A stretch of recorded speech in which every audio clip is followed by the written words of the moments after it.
Okay, kita akan sambung. We will have to continue on to chapter 7, which is operation management for business startups. So the synopsis of this chapter, okay, this chapter will provide the basic knowledge on how to manage operation of a business startup and small businesses. It covers managing inputs, process, and output that involve planning of product design, process design, location choice, and layout design, production capacity planning, and management of production schedule and cost, inventory, and also quality management.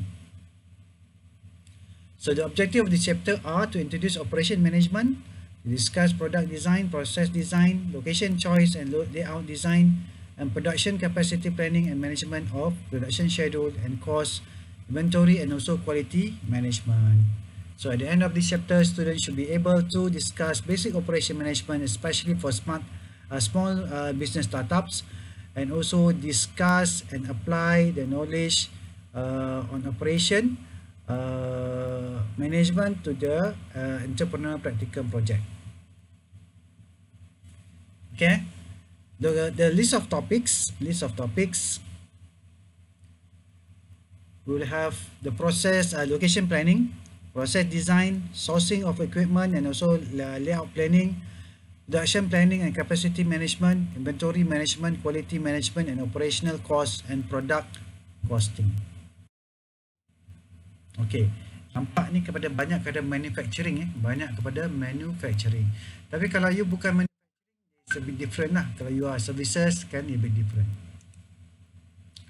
Okay, introduction. Operation management can be defined as the management of resources, input, organizing and designing the transformation process, which is the production process, to produce products and services output to achieve objective of cost, quality, quantity, time, and safety. Okay, so basically we are trying to transform the input resources into outputs. Tu je sebenarnya. Faham tak?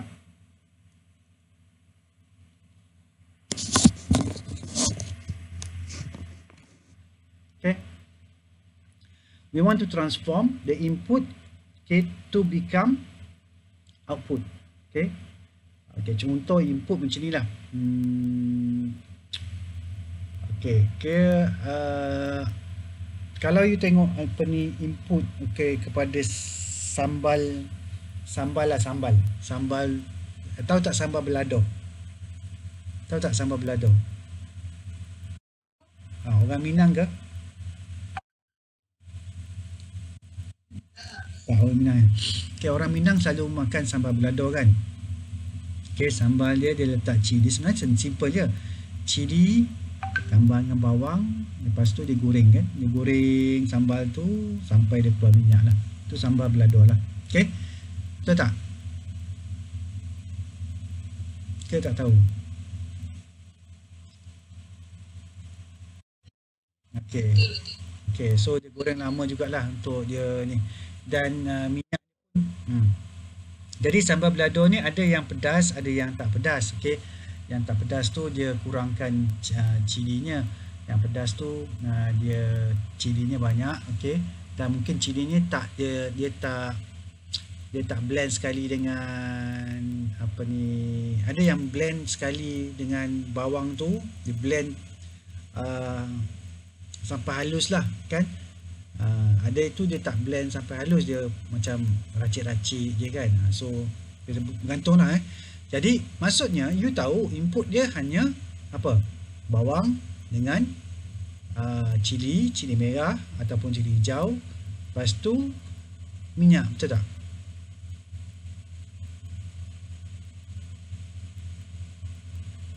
Okay, tu input dia, tu bahan-bahan mentah dia. Lepas tu you goreng kan, goreng dia.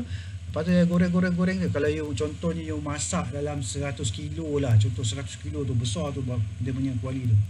Okay, you goreng tu kan satu hari satu malam agaknya you goreng, barulah dia ni kan, contoh kan.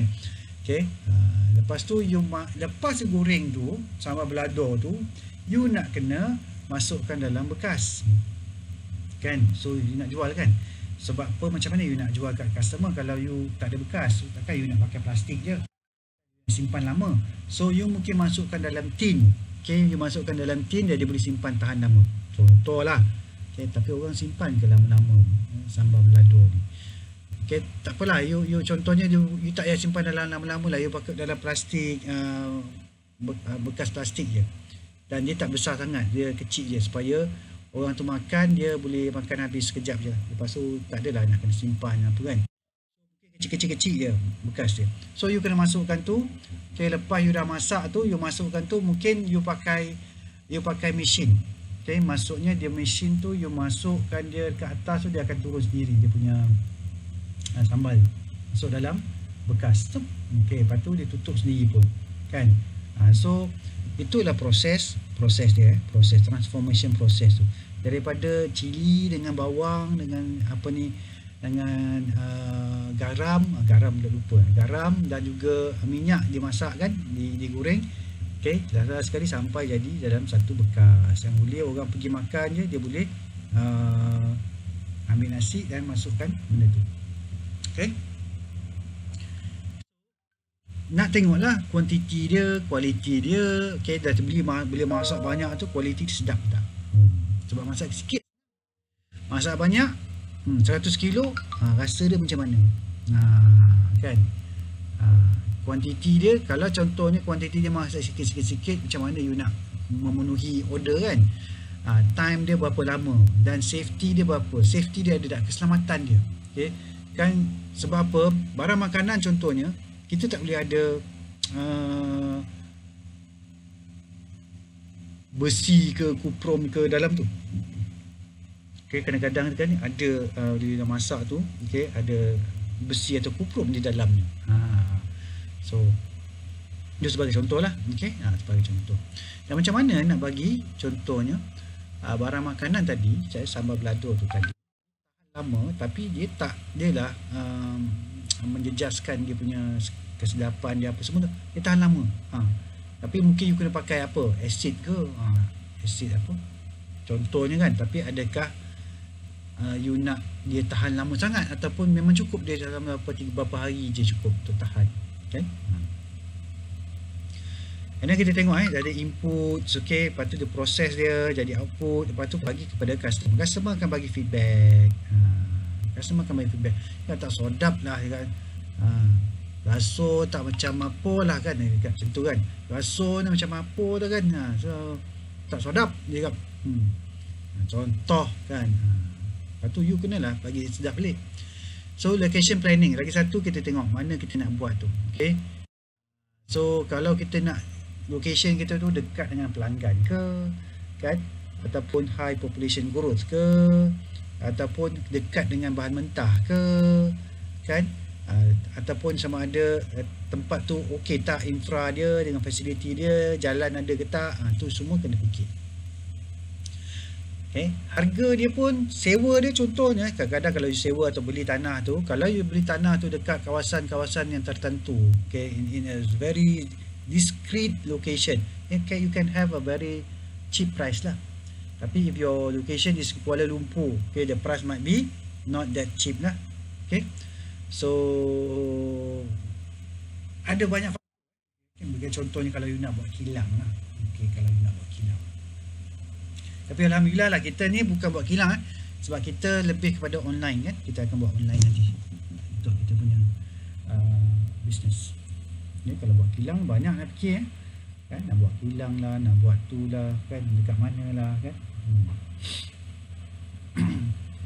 And then tempat tu pun manpower ada ke tak, man and woman power.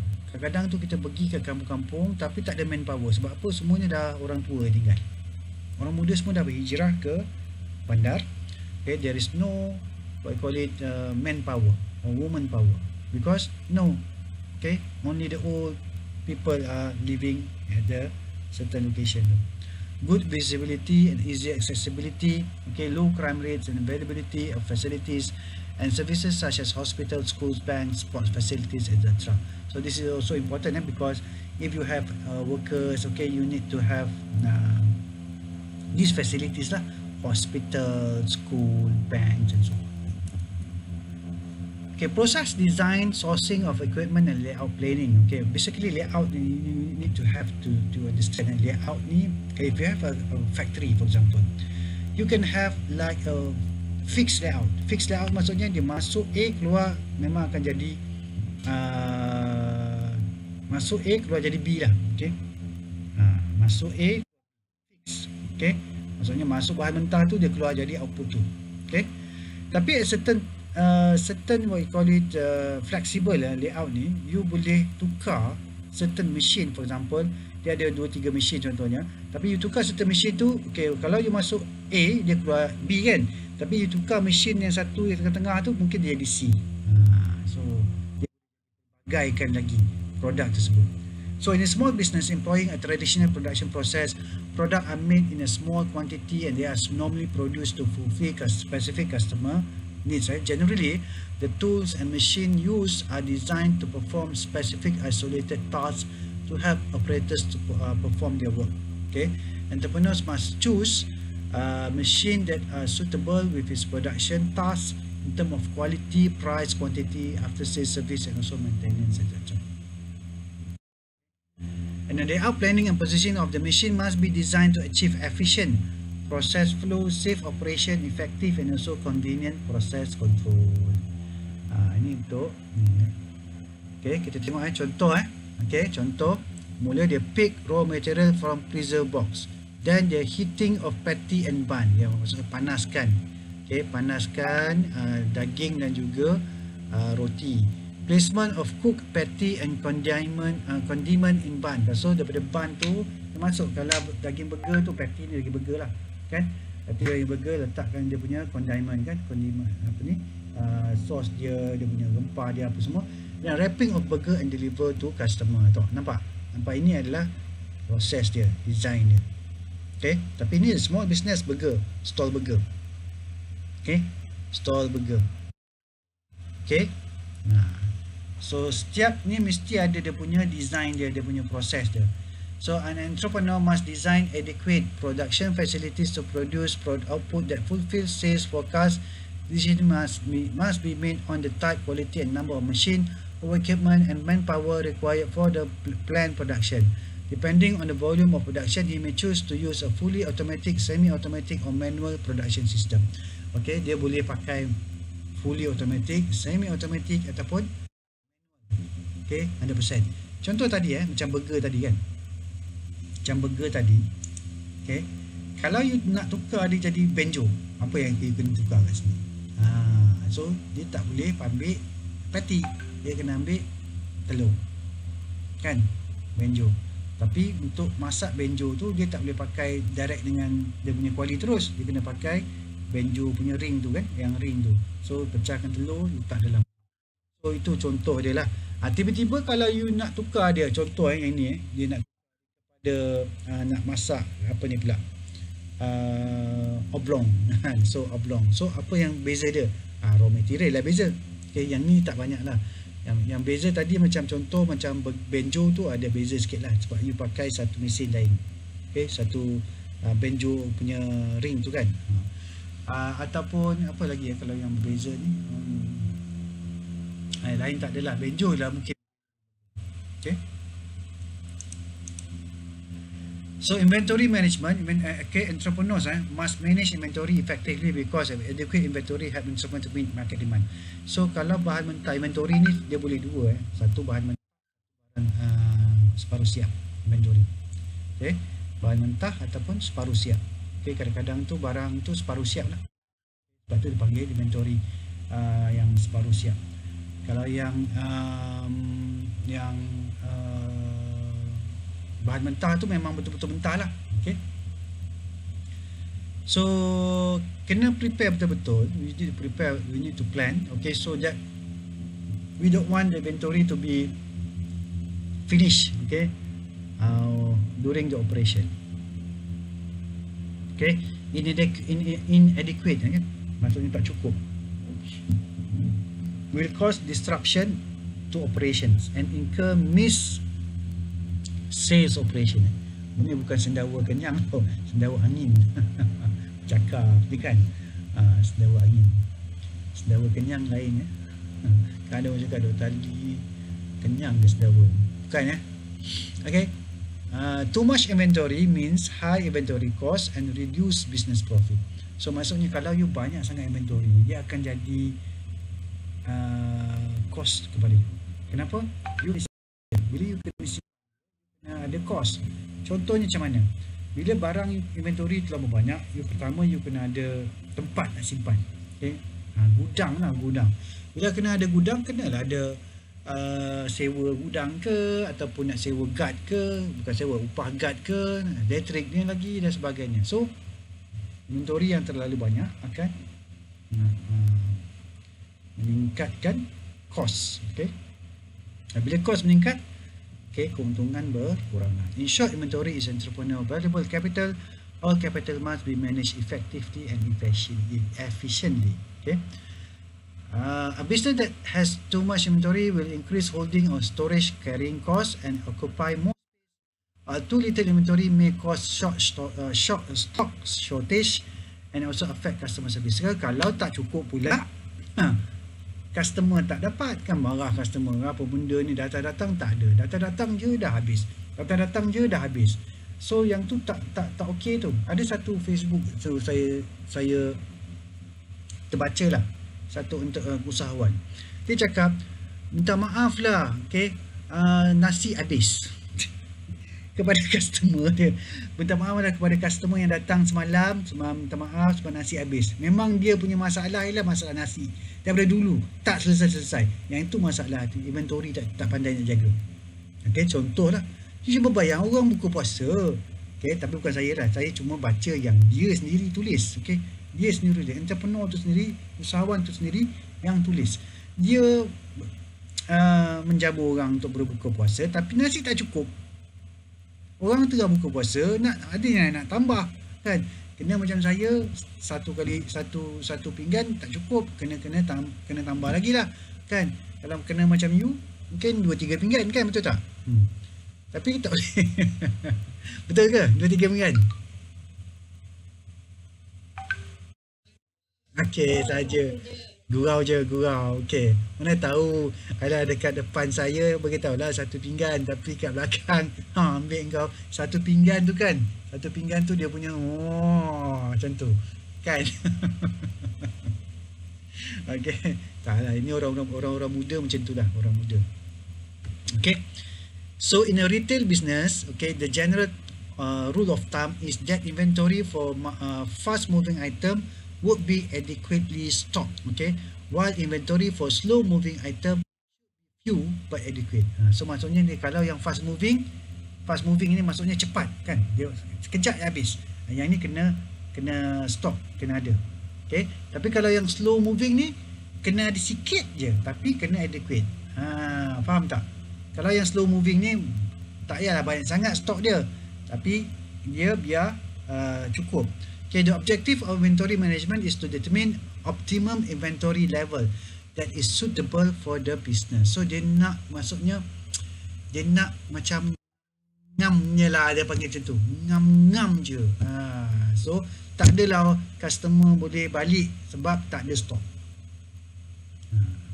Kan selalu bisnes kadang customer nak beli, yang datang dah bawa duit ni nak bayar kat kita, tapi kita sorry bang, stok habis lah bang.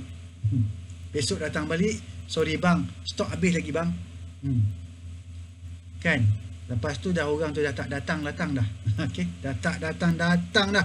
Okay, dia pergi cari orang lain lah. Okey, yang jual contoh burger lah, simple burger lah. Datang je stok habis. Beli apa? Beli satu je daging burger dia. Satu tu je, kan. So memanglah cepat habis. 10 je dalam tu, kan. Berapa daging burger tu ada 10 contohnya, kan. Orang je apa yang ni. Tapi tak naklah beli terlampau banyak. Contohnya beli sampai 1000 daging burger tu. Tapi yang datang mungkin 200-300, kan. So 700 tu mana you nak simpan? Contoh. And then quality management is also important in small business, okay, and also in big business. Quality is defined as a measure of how close a product or services conform to a standard and specification. Quality is also defined product fitness for use, success in offering features features that consumers want, and ISO definition of quality, the totality of features and characteristics of a product or service that bear on its ability to satisfy stated or implied needs. Okay, quality lah. So benefit of quality: remain competitive, retain market share, acquire profitability, okay, and then achieve customer satisfaction and customer loyalty, produce high quality product and services, reduce operational costs, reduce quality problems, scrap, yield loss, and also wastage. So basically ada product quality, okay, kita akan dapat sustain, okay, the business. Kalau tak ada hari ni rasa, contohlah, okay, pergilah bazar Ramadan tu, ada tak you pergi bazar Ramadan ni yang ada customer penjual-penjual ni yang tak pernah menjual, tiba-tiba menjual, memang tak ada kualiti ni. You tahulah macam mana. Roti John kan contoh, okay, roti John tapi tak rupa roti John. Ada tak jumpa? Ataupun yang lain. Tak ada tak jumpa sebab tak pergi ke? Tak pergi bazar Ramadan ke sebab tak beli roti John? Memanglah tak jumpa, dok. Saya tak beli roti John kan, saya beli lain. Contohnya kan, tak, contohnya yang produk-produk lain lah, tak semestinya roti John ke apa ke, tapi kari puff tak ada inti ke, contoh. So itu menunjukkan tak ada kualiti. Okay, tak ada kualiti. Dan kualiti ni kena you kena sentiasa market baru you nak jaga kualiti tu. Pada baru memang susah kualiti kan. Contoh baru buat kan, baru pertama kali ni, hari ni belajar buat, besok dah jual, memanglah kan. Tak boleh nak jaga kualiti lagi. Sebab apa? Baru test. Macam tu. Okay, ini contoh kualiti dia. Okay, ada features, service quality, ada function, durability, reliability, safety, serviceability, attestic, kan, conformance, perceived quality, and then service quality pula ada pun. Okay, service quality. Tadi produk ini service, courtesy, communication, credibility, creativity, customer satisfaction, reliability, tangible, and also on time delivery. Kalau on time delivery pun salah satu quality. Kalau contohnya patutnya delivery 30 minit tapi sampai 2 jam selepasnya. Contoh patutnya sampai waktu sebelum waktu sahur. Contoh. Okey. Sahur pukul apa? Pukul 5 lah contoh kita sahur. Okey, sebab imsak 5.50 lebih kurang, saya ambil yang senangnya. Okey, imsak 5.50, sahur contoh ataupun 5.30 kalau you cepat. Tapi kalau dia on time delivery, okay, dia hantar produk tu pukul 5 dah sampai. Tapi kalau dia tak on time, mungkin pukul 7 pagi sampai. 7 pagi baru sampai nasi lemak. Habis macam mana?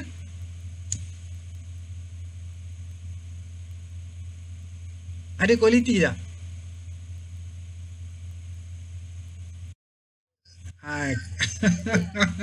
Kalau 7 pagi sampai, itu dia order pukul, mungkin kalau contohnya dia kata 7 pagi sampai ataupun pukul 11 pagi baru sampai kan.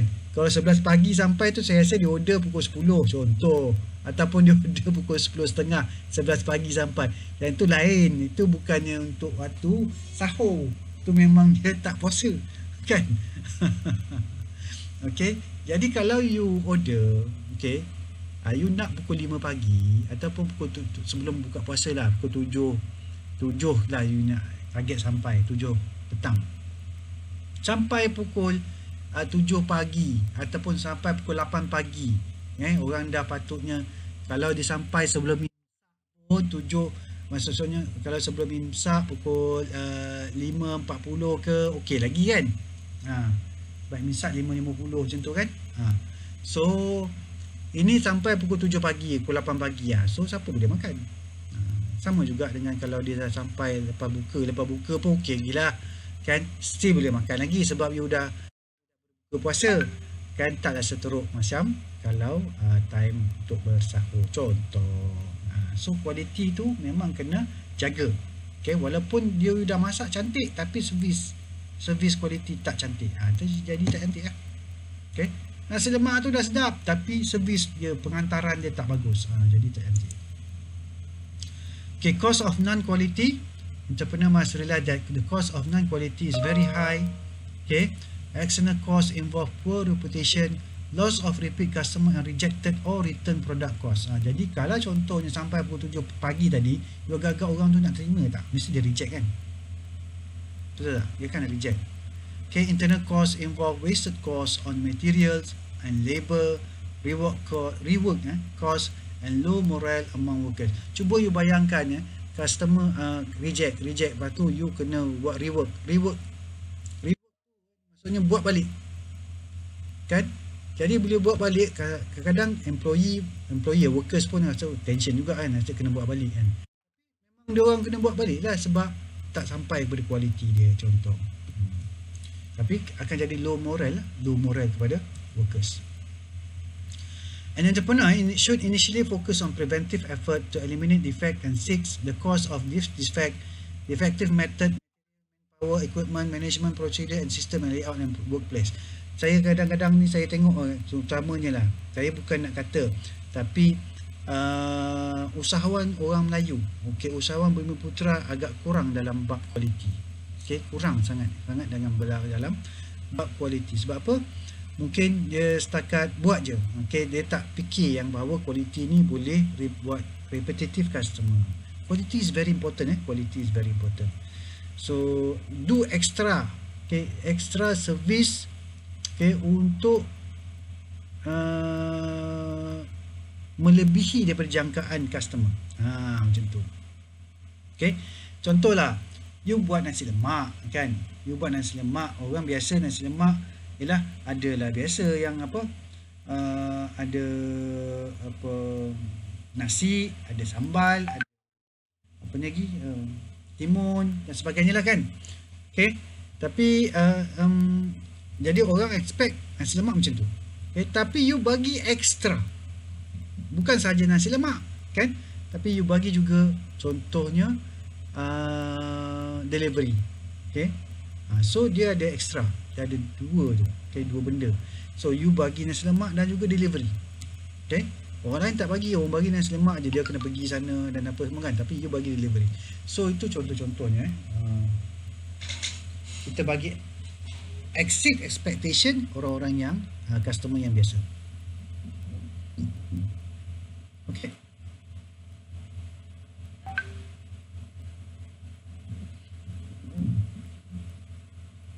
Okay, sorry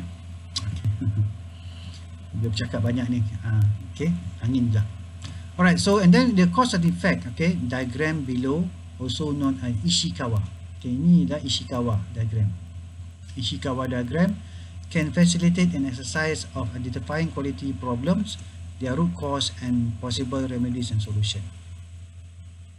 Okay, so dia ada measuring and calibrating workplace method, material, production, procedure, control and management system, manpower, equipment dan lain-lain. Then statement of product or services, quality defect and its possible causes. Okay, so apa kalau material, apa kalau method, macam mana kan. So inilah cause and effect dia lah.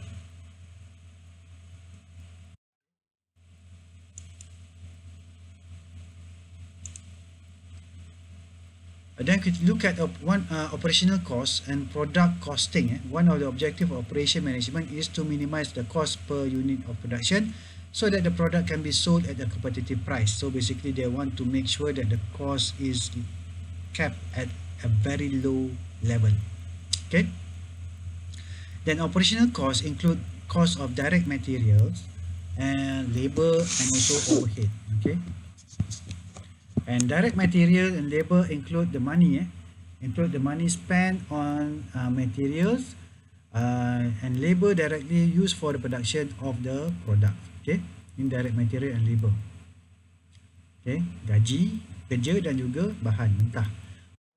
Costs include other indirect costs such as wages for administrative, marketing and finance staff, rental, utility, transportation, maintenance, depreciation of asset and interest. Ini adalah overhead cost.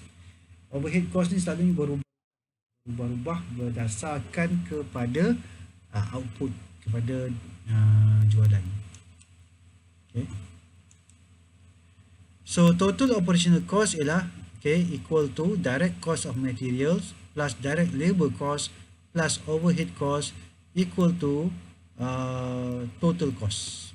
Then total cost is actually you can get cost per unit whereby you divide total cost by the total number of outputs. So cost per unit is berapa?